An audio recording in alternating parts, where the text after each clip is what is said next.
Jadi alhamdulillah Allah mudahkan, dia sudah punya rambu-rambu sendiri untuk memilih pasangan. Kalau saya mah happy aja, dan ibu saya juga.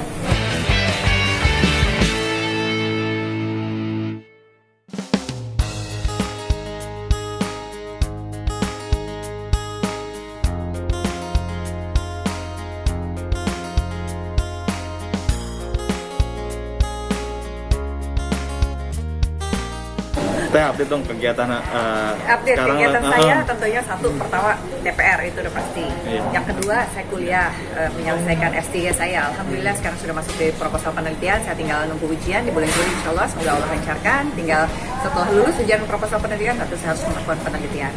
1,5 tahun lagi semoga saya bisa lancar selesai. Amin. Ngurus anak itu sudah tidak usah diomongin lagi kali ya, itu mah ya. Anak saya sekarang udah umur, alhamdulillah insyaallah Juli ini 19 tahun, semoga Allah panjangkan umurnya. Dia udah kuliah semester 2 tapi masih online.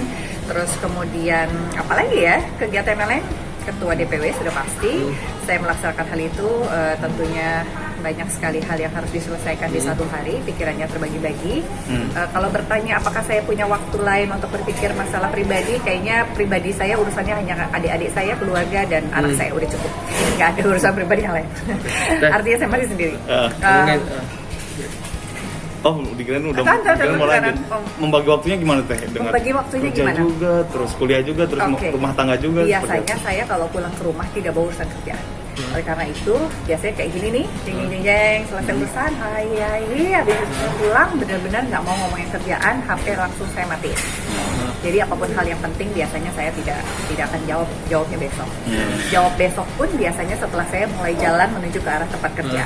Kalau masih di rumah biasanya saya nggak akan jawab tuh, soalnya nanti pasti anak saya mau ngobrol, kemudian kita mesti baca-baca gitu. Jadi betul-betul harus disiplin membagi waktu, karena kalau tidak kita tidak akan pernah punya waktu untuk mendengarkan suara hati kita sendiri dan mendengarkan putri kita yang sedang mungkin butuh curhat gitu ya, butuh bantuan untuk menyelesaikan permasalahan. Teh, tadi kan katanya lanjut ke S3 nih Teh. Jurusan apa sih kalau betul? Apa yang Psikologi. Saya dari S1 alhamdulillah. Jika dimudahkan Allah untuk masih linear, S1 saya psikologi, S2 psikologi, S3 jadi masih psikologi. Teh, tadi kan tetap membagi waktu, meluangkan waktu untuk anak-anak gitu. Emang Anakku biasanya cuma satu ya, jadi anak aja. Iya. Meluangkan waktu untuk tetap meluangkan waktu untuk keluarga gitu Teh. Mungkin ada nggak sih kesulitan membagi waktu jatuhnya? Sebenarnya antara sebetulnya dan sebenarnya. Sebenarnya yang paling sulit sesungguhnya adalah menenangkan hati kita atau switch. Jadi switch masuk ke kantor pasti ngurusin apa. Tapi kan kadang-kadang pada saat kita di kantor ada anak yang nelfon harus ngomong apa, itu pasti anak juga harus berusaha untuk menjaga hatinya dan menjaga kebutuhannya dan memahami saya. Itu sebetulnya yang sulit. Membuat anak saya mengerti gitu ya, atau membuat saya juga bisa memahami kebutuhan anak saya, itu perlu waktu untuk latihan, perlu waktu untuk pemahaman. Alhamdulillah Allah mudahkan putri saya cepat dewasanya, sehingga pada saat kalau lagi kayak tadi tuh saya di dalam nonton, anak saya telepon, cuma bilang Bu, mau diganggu nggak? Boleh, apa nak? Nasa mau gini, Bunda mau pulang jam berapa gitu? Oke, anything? Nggak ada, udah putih gitu. Dia udah tahu tuh, berarti nggak mungkin ngomong yang panjang. Tapi kalau misalnya saya tahu itu penting banget, dari bahasanya, nada suaranya beda, itu pasti saya harus keluar. Walaupun mungkin dia itu balik lagi ya, kita belajar prioritas.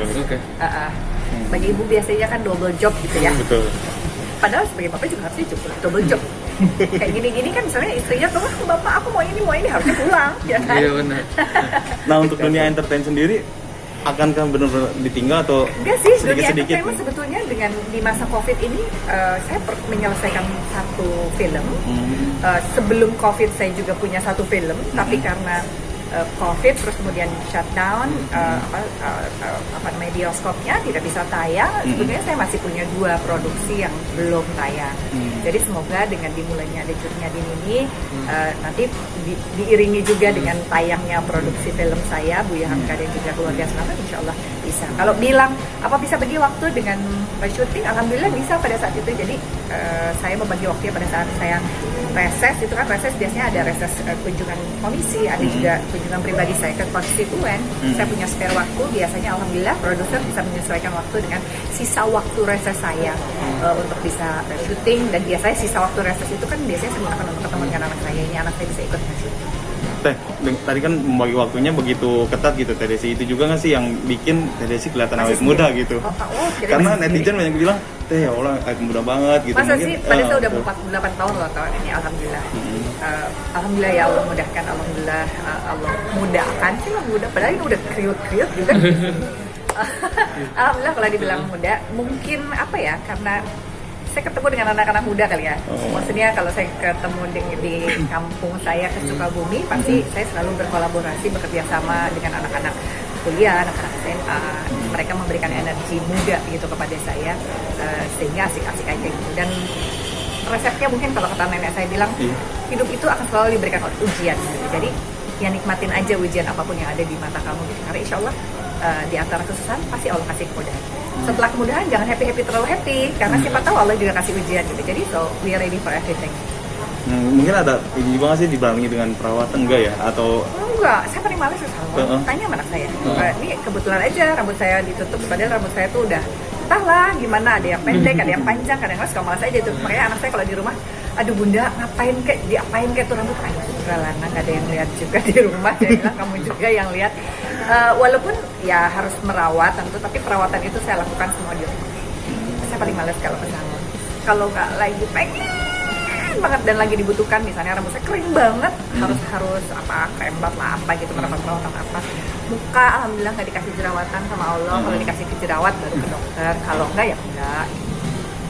berarti anak juga tadi kritis juga ya untuk penampilan dari Untuk penampilan betul, karena tadi aja nih saya datang ke sini, saya kan pakai baju ini, terus tadinya saya mau pakai sepatunya hitam tadinya, terus dia langsung gini, bunda aku tahu nggak, bunda kayak mau ngelayat. Oke, jadi bunda pakai sepatu apa? Karena saya paling males gitu, karena yang gampang aja gitu. Nggak, dia milih yang tadi, pakai sepatunya ini, pakai tas yang ini. Pun nggak pengen ganti ya itu kerudung. Udahlah yang gampang aja ini. Oke, katanya itu. Udah mulai seperti itu gitu. Tapi ya saya sih enjoy aja alhamdulillah. Apalagi semenjak saya jadi anggota DPR udah tidak terlalu berpikir tentang rapi harus, karena kita kan harus menghargai diri kita sehingga orang lain juga bisa menghargai keberadaan orang lain. Tapi nggak terlalu ribet. Kalau artis kan, udah ujung rambut mesti matching, mesti ini kayaknya lagi happeningnya apa sih sekarang, lagi stylenya gimana sih gitu kan. Kalau di anggota DPR kan yang penting menghargai diri sendiri, menghargai orang lain, menghargai institusi. Ya udah, batik is the best. Teh itu ada diajarin juga nggak sih sama Teteh dulunya gitu si Anak? kakak si Enggak. anak, untuk sedetail itu gitu? Enggak, Nashwa belajar sendiri. Dia memang suka sekali musik, suka sekali ngelihat live music ya.